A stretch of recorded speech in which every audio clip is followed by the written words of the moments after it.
Tonight we are at step 10, in which we continue to take a personal inventory, and when we were wrong, promptly admitted it. And as we begin step 10, we finished last week at 9, we are now going into the fourth dimension of life, which many of us never knew existed. I think that's one of the miracles of Alcoholics Anonymous. You know, our program is not a program of, as most of us perceive of it, a program not to drink. It's a program how to live where it won't be necessary that we drink. Any alcoholic can stop drinking, but the problem is how to live. A great friend of mine says in fact, every alcoholic is going to stop drinking. It's just good to be alive when you stop, But to get to that point, we begin at step 1 to get to step 10. And the first step in recovery, as we said in our steps, we're going to go through these 3 phases. What is the problem? And in the first step, we find out what the problem is. And this is the first step to recovery, is to understand what's going on in your life. And it was said another night in our meetings that probably 95 out of every 100 alcoholics will die never knowing what the problem is in their life. Most of them out there in the graveyard still think it's their wives, or their job, or like me, I laid it on everything. I got to a point in my life where I thought it was the ice.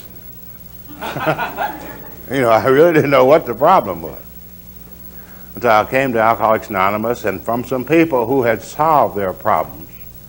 It was from them that they gave me, and they passed this on from the first 40 people on down to me.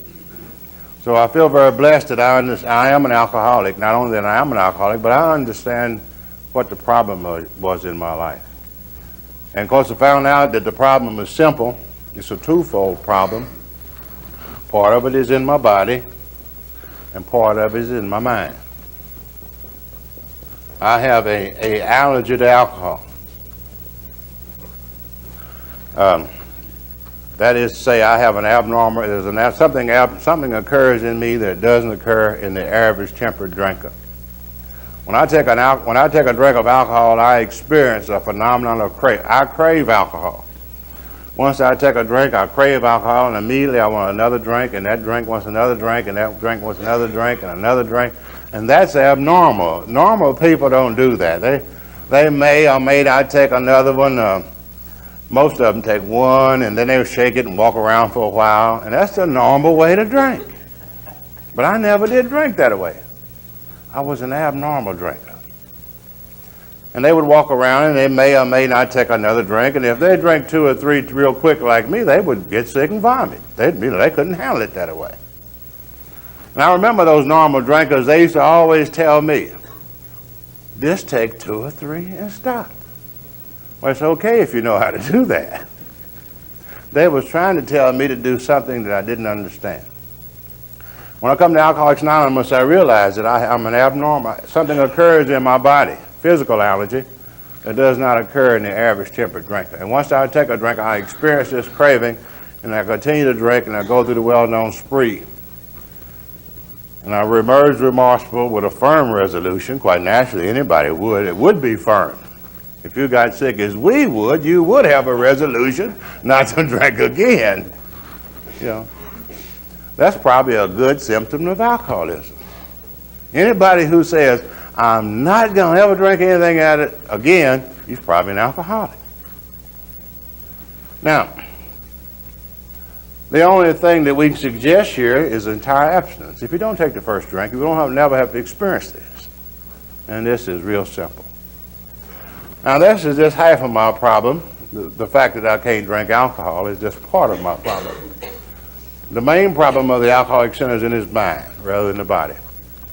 Why do we take the first drink? Anyway.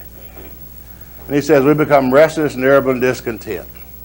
We become alone and we get bored and we have all these different emotional things that seem to build up on us.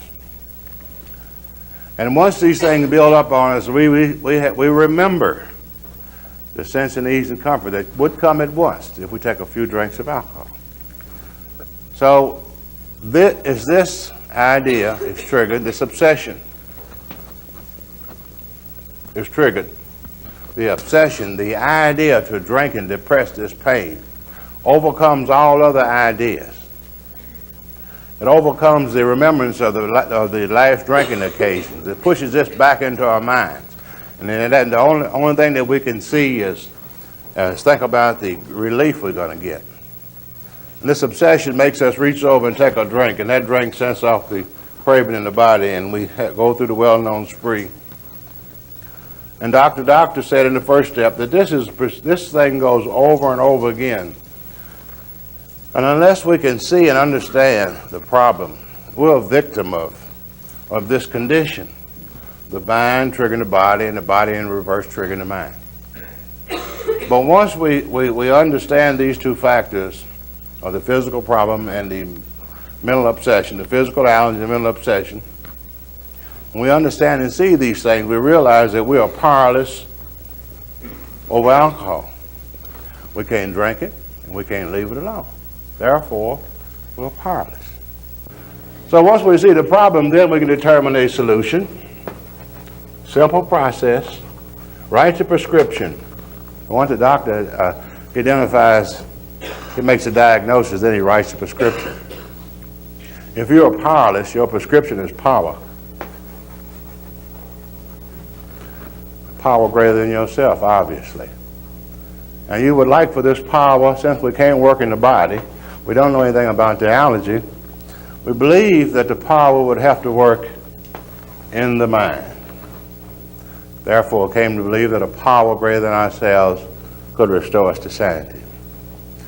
So really, the first two steps, we have the foundation. We got the two conclusions that put us in a position for the treatment plan. We got the problem, we got the answer. Now we got to carry out the plan of action. And the next thing it comes to is if you're powerless and the solution is power, then steps 3 through 12 is a plan how to find that power. And we begin in step 3 with this little program of action. Because there's no action in these two steps. The action begins in these next working steps of the program. We begin in step 3. Step 3 says make a decision. Which one do we want? And quite obvious, I think, it's a real easy decision between these two. We don't want to go back to this way. No alcoholic likes this. And really, most alcoholics, if you're new in the program, they don't like the solution. It's pretty, but it's not a tough decision between the two. I think everybody, if they could get the first two steps, would choose the second step. They would choose the power. If we make this choice, then this decision involves, we choose this, and if we do this, we have to, in order to have this power, if God's going to direct our lives, there are certain things that we have to get self out of the way. So we make a decision to turn our will and our lives to the care of God as we understand it. And therefore, God is going to become the director of our lives. And this is a tough choice for the new alcoholic at this point. It was tough for all of us. But once we make this decision, then we have to go to work to clear away the things that block us from this decision. We alcoholics, we have a lot of things going on. There's no way God can carry out this decision in our lives. We alcoholics, we make a lot of bargains with God. I used to say, God, if you do this, I'll do that. But I never really made this decision. I made a lot of deals with him, and I told him what I was going to do and all these different things. And nothing ever did happen in my life. These things did not work. I think this brings to mind one of my favorite stories. This is quite a spiritual story. But this guy was out one morning. He was out. He somewhat had changed his life and got into helping people, and in the big book that he had going around talking to people. And he had, but he liked to play golf occasionally. And he was out with one of his friends playing golf one day. And he hit the ball and it kind of whirled and run over in the water. And before he could catch himself, he said, "Oh, shit." And this other guy said, "Reverend, I have never heard you say anything like that." He said, "That's just not like you." He said, "Well," he said, "that comes from my old life. When I played golf, and I just had never been able to, I would say nothing like that, except when I'm playing golf. I have a problem with it." He said, "Well, I'd be careful with that because it's lightning and thundering out here, and I think I'm just scared out here with you talking like that and the lightning and thunder." So they played on down a little further, and he hit another ball, and it curved and went over into the sea. He said, "Oh, shit." And he said, "Oh, man, don't say that." He said, "I'm scared out here. It's lightning and thunder and something might strike you." He played down a little further, he hit another ball, and it went off, and he said, "Oh, shit." And a big clap of lightning and thunder come out, and bang, hit both of them. And when the smoke cleared, the other guy was gone. And a big voice come out of heaven and said, "Oh, shit."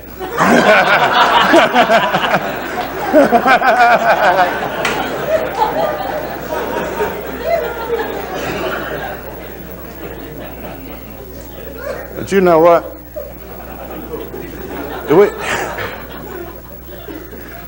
That's real spiritual, isn't it?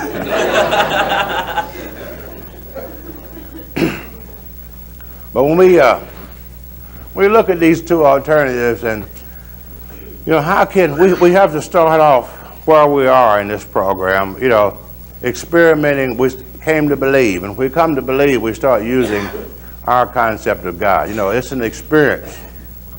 We don't use we use whatever understanding we are to begin to grow. It's something that we have to experience.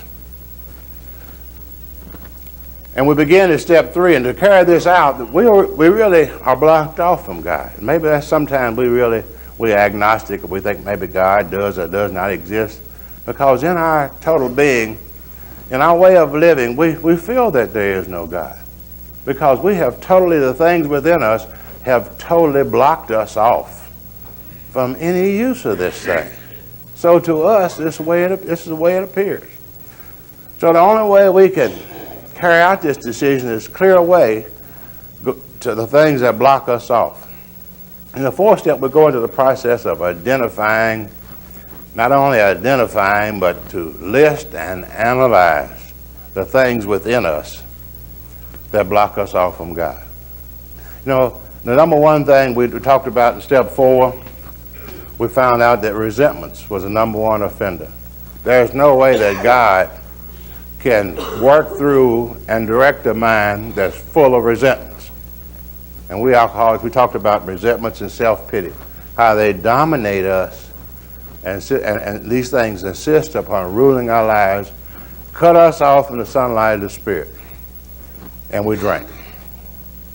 So in step 4, we finally got all this garbage down on paper. We got our resentments down. We got down the causes of them. We got down which parts of self was involved. We identified what within our character that really allowed these things to come in. It wasn't what other people did. It was how we reacted to what we have. We cannot control other people. But if we are spiritually well, then we will not react to what they do. And they will not enter and dominate our lives. And we went, for the first time, we listed and went through these things and analyzed and saw the real, as the word says, a moral inventory. We saw the real truth of these things in our lives for the first time. And then in step 5, we talked to another human being about them. In 4, we identified and analyzed them. In 5, we talked to another human being about them. Brought these things out into the open. By talking to another human being who was not involved in these things, we got still to the exact nature of the wrongs. Looking mostly at the character defects in these discussions, and looking mostly also at itself. We discussed these things with other human beings, and they corrected some of them. They improved on the information that we ourselves found in the inventory. And after seeing and evaluating and seeing the destruction in step 4, seeing how they cut us off from the Spirit and how useless they were, and then discussing it with another human being, then in step 6, we become willing to let go of these things. These steps prepare us for step 6. And once we become willing to let go of them, then in step 7, we ask God to remove them. We can see how one step opens up the next step. A process of elimination. We don't have to get anything. It's a process of removing the things from us that block us off from the decision in step 3. And then this brings us to steps 8 and 9. And as we go through the steps, we said that steps 3 dealt based on 1 and 2.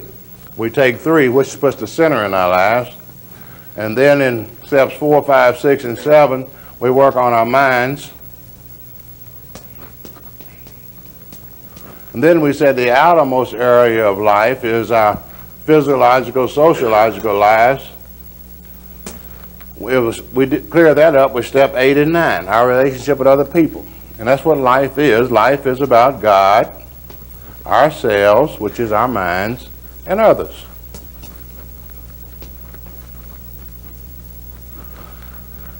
And once we make these amends, set right the wrongs, and our book tells us in step 8, we make a list. In step 9, and then we become willing to the list. In step 9, we go out and make these amends wherever possible, except when to do so would injure them or others. And at that point, we have put, when we complete steps 8 and 9, we have put really for all these are 3 dimensions of life. 1, 2, 3 are in order. And then we know twice in the big book he talks about a 4th dimension of existence. And we have the tools to live by, the tools for successful living. And I think, we talk too much around Alcoholics Anonymous about not drinking. And we should talk about being successful in our careers, in everything we financially, in everything we do. We should talk about those things in Alcoholics Anonymous. They're beyond your imagination. If you knew here tonight, I know how you feel. Oh, I got to go down there. I got to stop drinking. I ain't going to never have no more fun.